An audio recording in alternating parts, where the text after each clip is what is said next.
A aliança sagrada sobre o casamento. Desde o Jardim do Éden até os ensinamentos de Cristo, as Escrituras Sagradas apresentam o casamento como uma instituição divina e indissolúvel, ao passo que o divórcio é consistentemente retratado como uma concessão à dureza do coração humano e uma violação do plano original de Deus. Que fique claro que se você hoje é um divorciado e se casou, entendemos que se você não tinha conhecimento da palavra de Deus sobre o divórcio e conheceu Jesus após esse evento, seus pecados foram perdoados e você tem a bênção de Deus. A narrativa bíblica sobre o matrimônio tem seu início no alvorecer da criação. No livro de Gênesis é relatado que Deus, ao formar o primeiro homem, Adão, declarou: "Não é bom que o homem esteja só. Far-lhe-ei uma ajudadora idônea para ele." Gênesis 2:18. Deste modo, da costela de Adão, Deus formou a primeira mulher, Eva. Ao apresentá-la a Adão, este a reconhece como parte de si mesmo, e a Escritura estabelece o princípio fundamental do casamento. Portanto, deixará o varão o seu pai e a sua mãe, e apegar-se-á à sua mulher, e serão ambos uma só carne. Gênesis 2:24. Neste ato inaugural, o casamento é instituído como uma união monogâmica, heterossexual e de natureza unificadora, onde dois indivíduos se tornam inseparáveis. Com a entrada do pecado no mundo, a harmonia da criação foi maculada, e as relações humanas, incluindo o casamento, sofreram as consequências. Séculos mais tarde, ao entregar a lei ao povo de Israel por meio de Moisés, a questão do divórcio é abordada, não como um mandamento, mas como uma regulamentação diante de uma realidade já existente. Em Deuteronômio 24:1-4, a lei mosaica estipulava que se um homem encontrasse coisa indecente em sua mulher, poderia lhe dar uma carta de divórcio e despedi-la.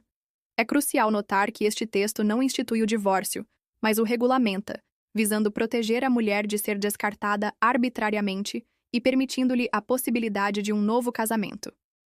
Esta legislação, no entanto, não reflete o ideal divino, mas uma concessão à pecaminosidade humana. A própria lei judaica, embora permitindo essa concessão, continha em si sementes que apontavam para a santidade e a perpetuidade do matrimônio. O casamento era visto como uma aliança, um pacto sagrado, não apenas entre um homem e uma mulher, mas também diante de Deus. A infidelidade a essa aliança era severamente condenada. Com o passar do tempo, os profetas do Antigo Testamento clamaram contra a frouxidão moral do povo de Israel, incluindo a prática do divórcio. O profeta Malaquias, de forma contundente, expressa o sentimento de Deus sobre a dissolução do matrimônio. "O Senhor foi testemunha entre ti e a mulher da tua mocidade, com a qual tu foste desleal, sendo ela a tua companheira e a mulher da tua aliança. Aí porque o Senhor, o Deus de Israel, diz que odeia o repúdio, divórcio." Malaquias 2:14-16. Aqui, o divórcio é explicitamente condenado como um ato de traição contra a aliança matrimonial e algo que desagrada a Deus.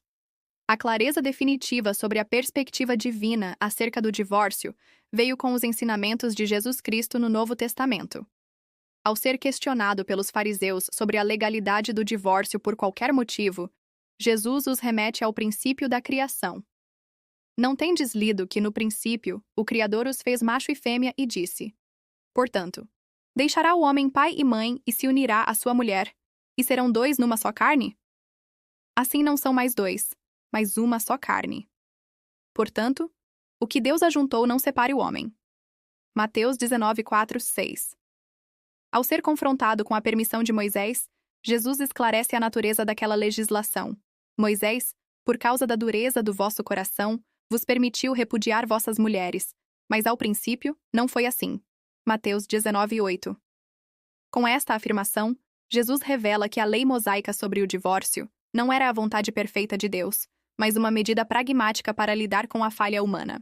Ele então restaura o padrão original e divino para o casamento, declarando sua indissolubilidade.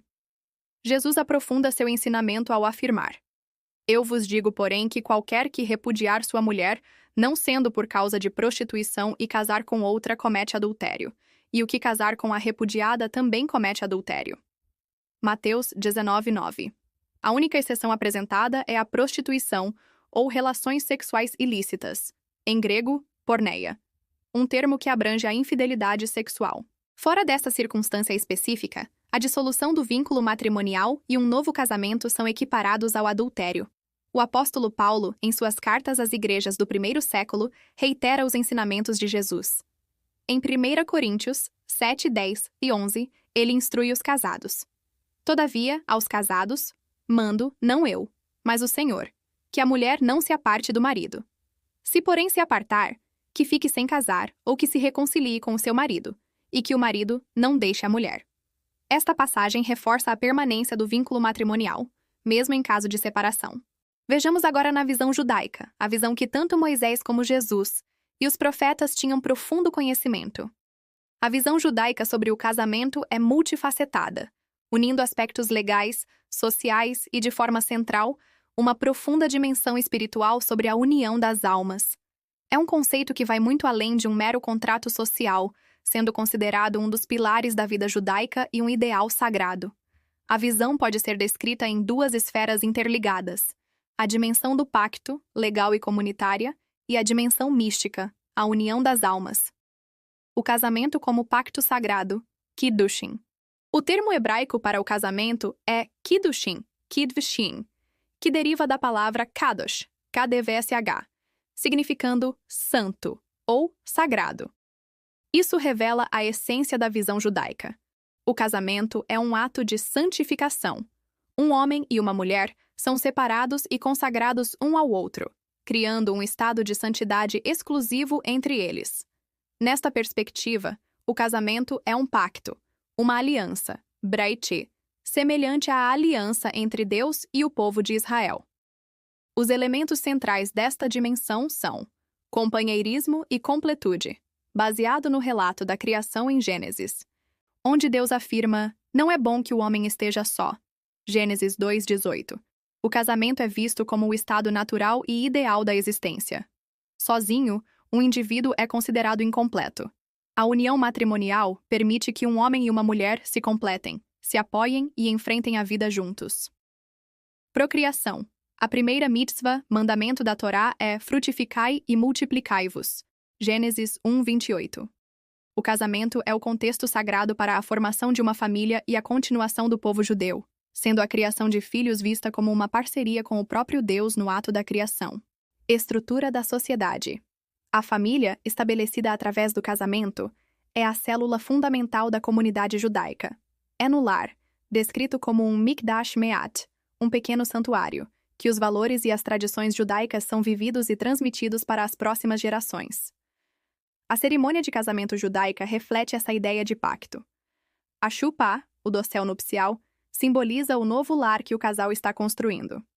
A ketubá, o contrato de casamento, detalha as obrigações do marido para com a esposa, garantindo seus direitos e dignidade. As Sheva Brachot, as 7 bênçãos, louvam a Deus como o Criador da humanidade, da alegria e do amor, e conectam o novo casal à história e ao destino do povo judeu. A união das almas, o conceito de Bashert e Zivug. É na dimensão mística do judaísmo, especialmente na Kabbalah e nos ensinamentos do Zohar, que o conceito da união das almas encontra sua expressão mais profunda. Duas metades de uma alma. A tradição mística ensina que, antes de descerem a este mundo, as almas são criadas por Deus como uma unidade andrógina.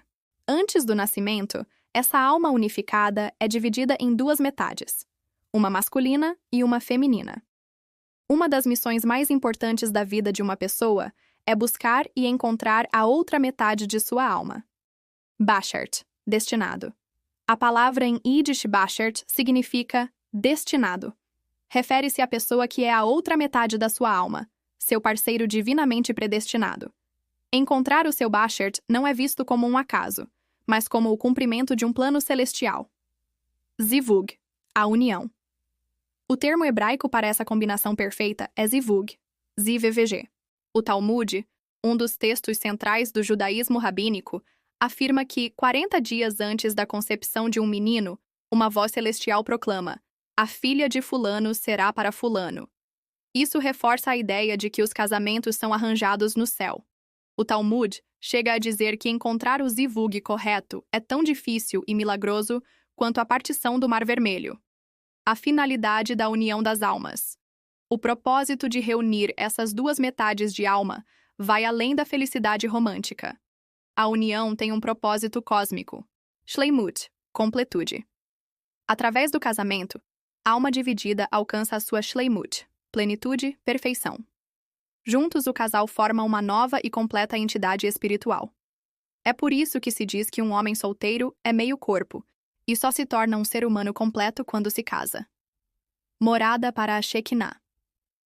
Acredita-se que a Shekinah, a presença divina, habita em um lar onde há amor, harmonia, shalom bayit, paz no lar, e respeito mútuo entre o marido e a esposa. A união física no casamento, mitzvah do ato conjugal, é vista como um ato sagrado, capaz de atrair a santidade e a presença de Deus para o mundo material. Tikkun Olam, reparação do mundo. Ao se unirem e criarem um lar baseado em valores sagrados, o casal não está apenas se completando, mas também participando ativamente do processo de Tikkun Olam, a reparação do mundo. Eles criam um oásis de santidade que tem um efeito positivo no universo. Em resumo, a visão judaica sobre o casamento é uma fusão do prático e do sublime. É um compromisso legal e social, mas fundamentalmente é a jornada de duas meias-almas que se buscam para se reunirem, recriando a unidade original com a qual foram concebidas.